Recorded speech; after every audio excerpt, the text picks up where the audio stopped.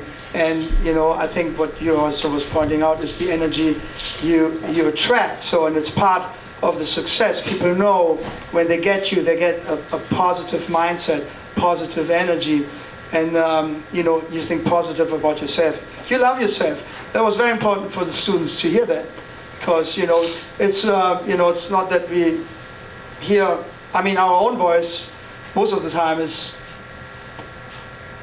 pretty much can be very negative. It's like, oh, you're not good enough for this, you're not good enough for that. How can you do this? How can you do that? So we talked a lot about in the Sitka Jazz Week with the participants about what's going on between the ears. It's really important, and it's and you pick up on that. You're living in your own little bubble on the boat, but what attracts you is the positive energy, and it's something really important. What is it we take out in the world? What is it we bring to the audience? What is it we bring as a teaching element to the students? What is it? And I think probably your teacher, did the right thing. Obviously, you found it out by you having to shut up and look for other things. And the thing is, the positive energy is absolutely important in everything we do, and that we carry it with us at all the time, and that we can rely on it, especially when we are in high stressful situations, which could be a recording session, could be a tour, could be a performance. We talked about in the workshop that you don't let outer circumstances dictate the way you perform, right? You talk about smiling all the time. You gotta smile. When you gotta smile, everybody is happy. You make everybody else happy when you're smiling, because then you know that you caught on to what they're looking for, what they're trying to get, and everybody wins. It becomes a win-win-win-win-win situation, not a lose and lose. No. But that is what it's about. Win-win-win-win-win situation. So, like I said, yeah, I got a big mouth. I've always had it. But the problem is, it wasn't such a problem to me when I could show you.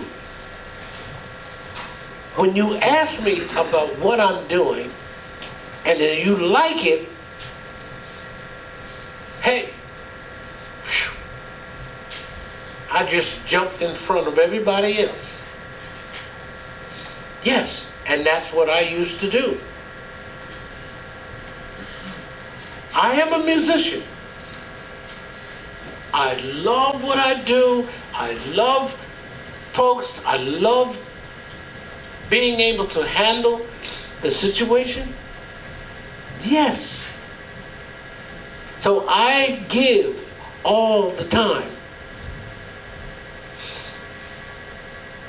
It works for me.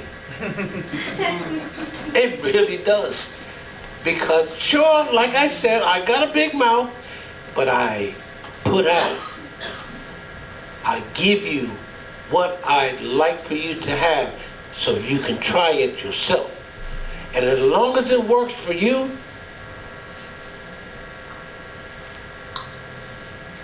that's positive. Yeah, I should interject here quickly.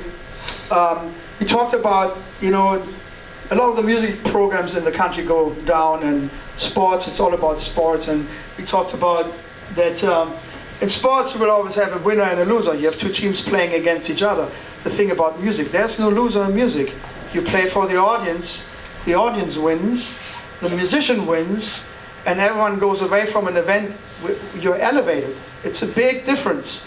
Although, there are some people who would argue that, but, but the fact is, you go into a concert, you go to see your favorite artist, you're going to feel great after you go home. And guess what? This guy, if he's playing for the artist, he's going to feel great too. Woohoo! I love what I've been able to create. I also love the artists that allowed me to do that. And there are hundreds And I'm not going to sit here and tell you there are thousands because you might not believe me. But the hundreds, yes. But there is thousands. Because I love what I do and how I've done it and got it across. Now, other musicians are praising me at this time of my life. There's a young lady, I think she's in England. I think she's 12. This young lady made a statement when they were talking and they asked, well, who is your favorite? Who's your favorite musician? So she named so-and-so, so-and-so, nice person. And then another, and so-and-so, so-and-so. So that was two, so I figured, everything. But I love the Purdy Shuffle. What? Woo! I finally made it! First time I heard it myself. This was the first time that I heard it. I was young, 12 years old. My wife heard it. She said, "Did you hear that?" I said, "Yes, yes, yes." So we called her. Yes, we made a phone call.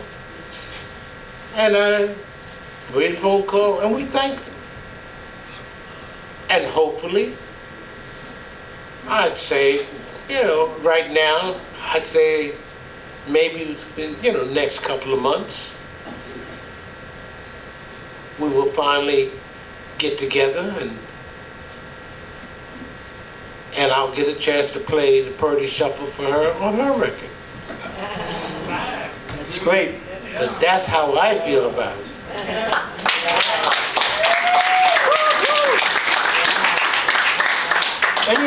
Any other questions for Mr. Bernard Purdy? There's an arm at the very back. Yeah, I had a question about your creative process, like when you're coming up with a new groove like the Purdy Shuffle.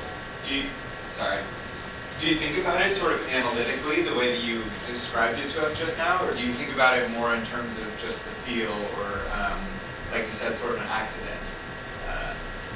Oh, it stopped being an accident some time ago.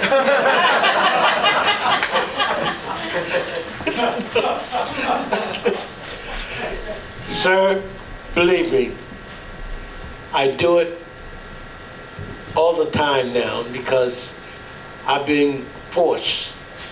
It really is, Everywhere I go, it's the first thing that people ask me to do.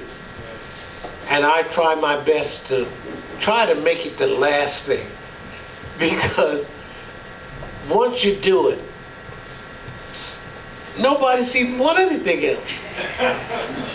So I'll be very glad to do that for you guys here tonight. Here we go.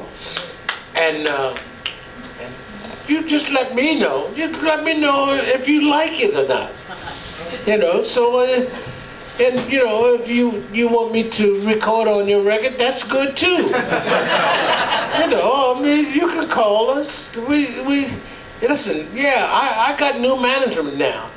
And my new management is on my case. They're really good. They're really, really good now. And what my wife can tell you, because she's been on their case to make sure. So I'm the lucky one that it's happening all over again. Hallelujah. Hallelujah. There was one more arm over there, the gentleman with the hand. When did you come to Sitka? When did you come to Sitka? When did you come to Oh, when Sitka? did I come to besides a week ago? No, I was here in the 70s. I was also here in the 80s. I was also, and yeah, part of the 90s.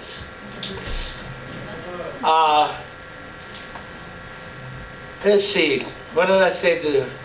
You said something about a cruise boat. Oh, yeah, the cruise. Yeah, I forgot about that.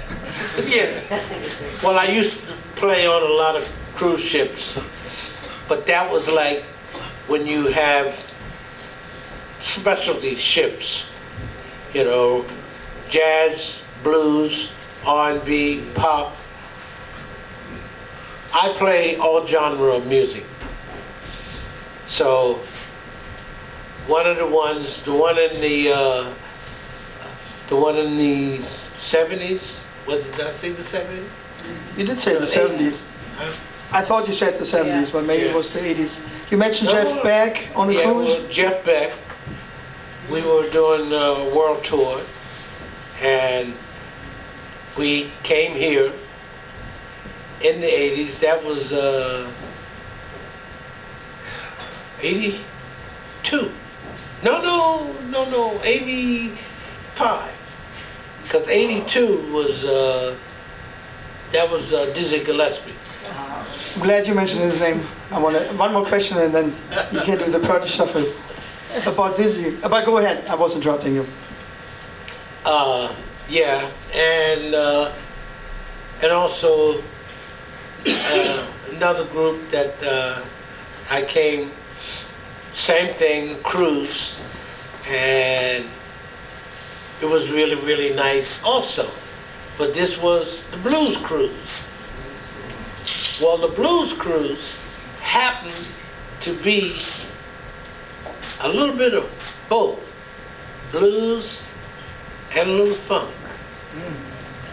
So you can get away with a lot of little things if you can add and make the funk not too busy, but just enough to keep people dancing.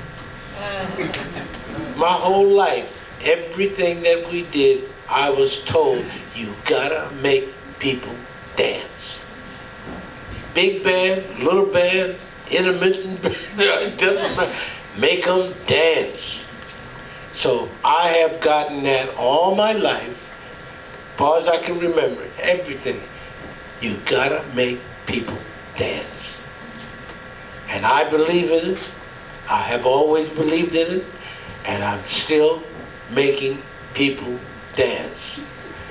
And it doesn't matter whether it's country, whether it is rock and roll, whether it is just plain old blues, doesn't matter. Now, I don't do too much of, what do you call, big orchestras, 70, 80-piece orchestras, much anymore. But I did do it with Dizzy. Yes, Dizzy Gillespie. We did quite a few orchestras. And I happened to do quite a few orchestra works with a little unknown young man that wrote 20 different Broadway shows. His name was Galt McDermott, the man that wrote Hair. Hair is one of the biggest Broadway shows of the world. He also wrote 19 other Broadway shows. And I was fortunate enough, I worked with him for almost 50 years. And we just had a beautiful, absolutely wonderful, marvelous relationship that gave me the chance to record as much as I wanted. Made me happy. And it also paid the bills. How did you meet Dizzy Gillespie for the first time? I meant to ask you that. There's this amazing clip on YouTube, which I actually going to show tomorrow. with you and Dizzy playing Manteca. Yeah. How did you meet Dizzy? How did he meet you? How did the connection came about? Dizzy is a big influence in my life because I studied with Mike, who played with Dizzy for a long time. Well, Dizzy had Dizzy had a way with words. He did. When he when he wanted something, he'll bring it to you. He will ask you, I'd like for you to work with me, and I'd like you to be in the band, and I'll pay you well. But I said, but you're jazz.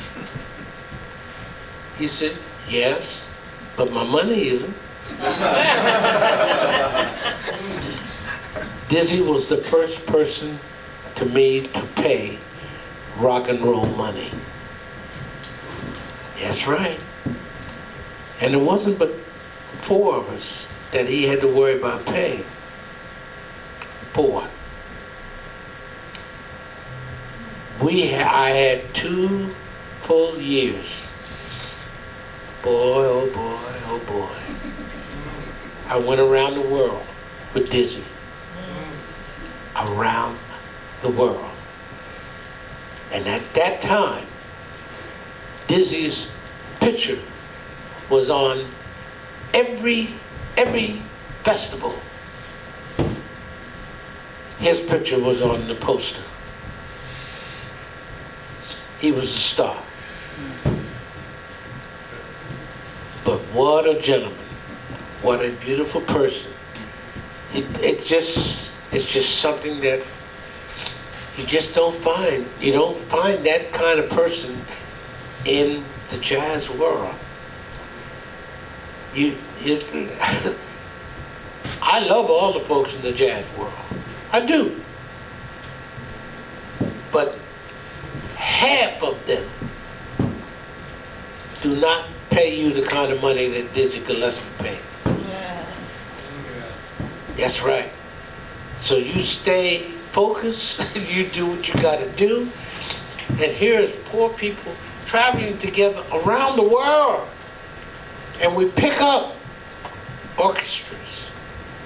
We pick up bands, and the orchestras anywhere from 10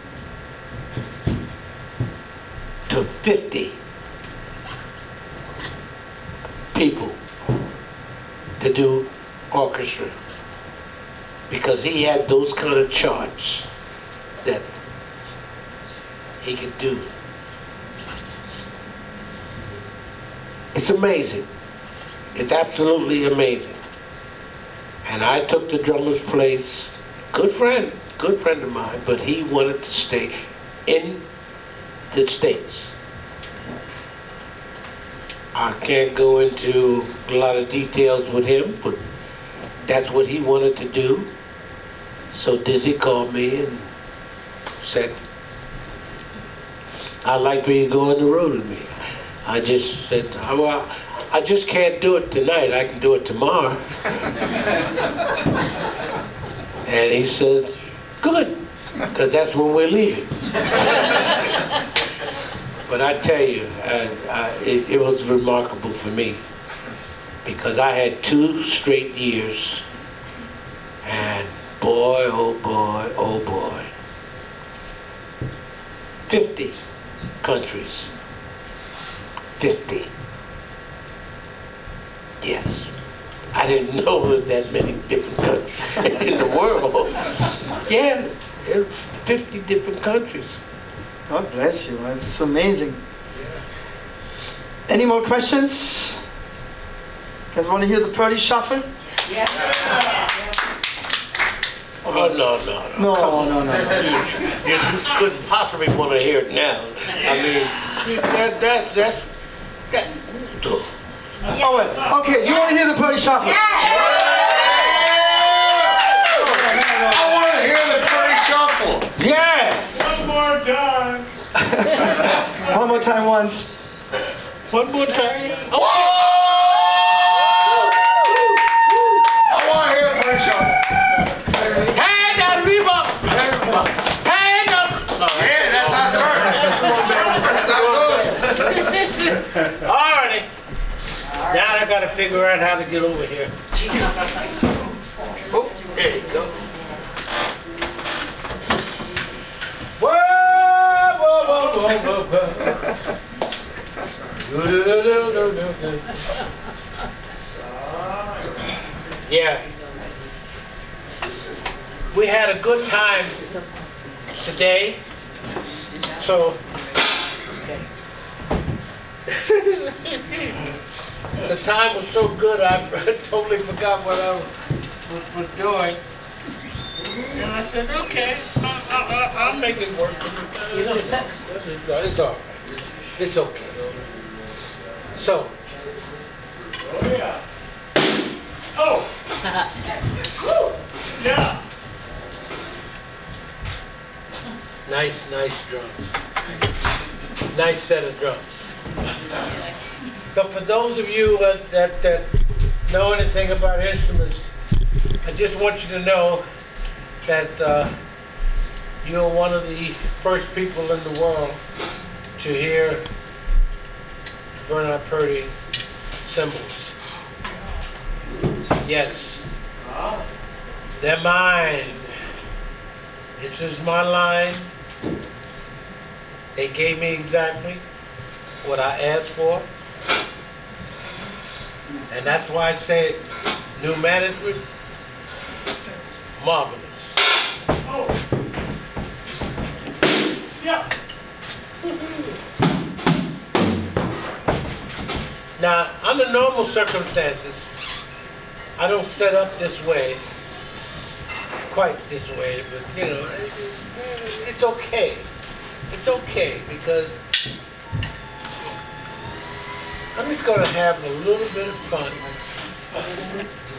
And I want you to know that this works.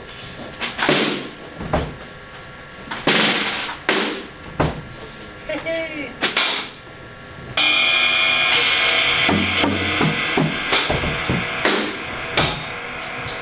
Yeah. Yeah. Woo! Yeah.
Bernard Pretty.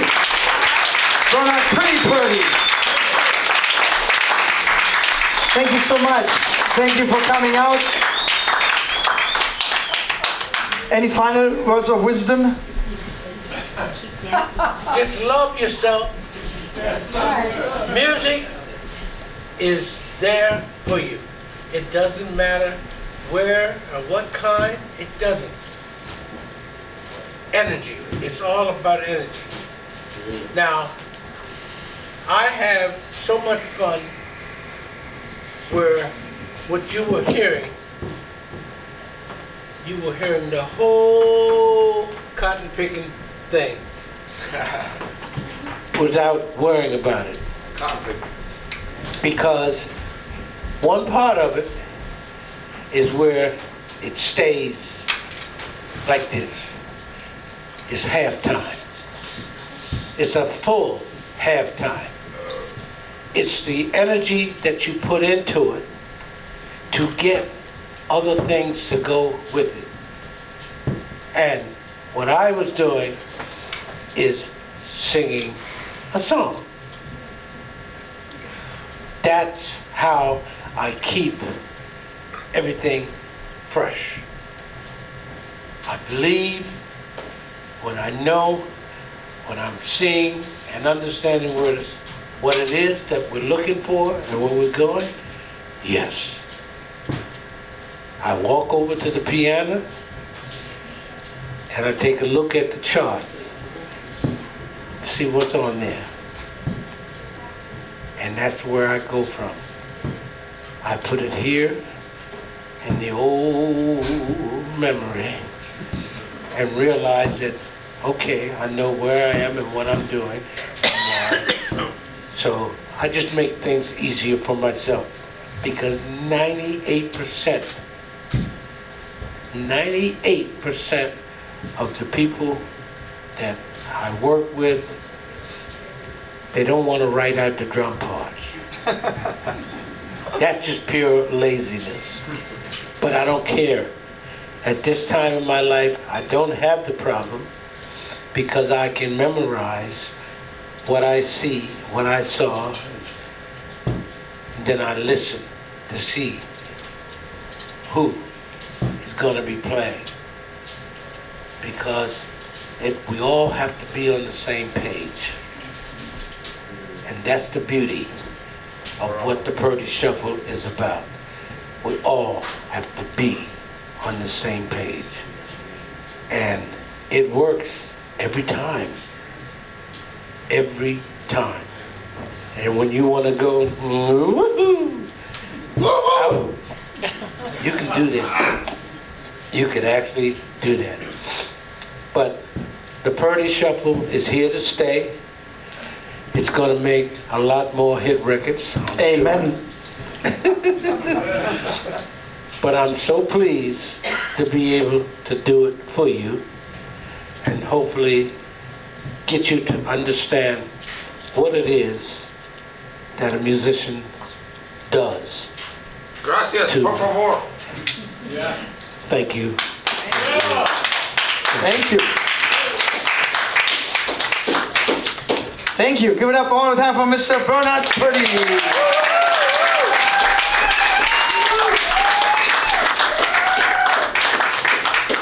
Well, we have one more day of afternoon performances with the participants. Sitka Jazz Week is open to all ages, believe it or not. And we had some incredible days here in Sitka. Performed between 12:30 and 2:15 at 3 locations. Why? Well, here's the deal. And I said it in the beginning, I will say it again. When the students learn their songs, they can go to one location, perform their one song, go to another location, play it all over again, go to a third location, play it all over again. So this is a performance-oriented week, and the participant will have a chance to do the same song if they want 8 times. You know, we just, it's a new concept versus a week or 2 working for one performances. You just get going right away. And we have caring rhythm sections, Mr. Matt King, is that right? Very thank you. caring piano players, and they get all the support they need to do it better the next time around. Anyway, thanks so much for coming, and be back here one more time tomorrow. And then we have our beautiful concert on Finn Island, which is sold out, and there's going to be a special night. And that's going to be Saturday. Oh, tomorrow night. Thank you. Sorry, yeah, I needed some help. I'm still in the Purdy shuffle. But tomorrow night we have the amazing Gateway Tour here, playing at 8 p.m. Everyone's here. Austin is here. Kim, chairs in the back. The guy is smoking. They're going to play here tomorrow night at the Mean Queen, 8 p.m. free concert. And then they're going to play again on Saturday night at 8 p.m. And maybe we have some special guests sitting in. We have some other musicians here from the East Coast. And please come back. Vámonos! Thank you.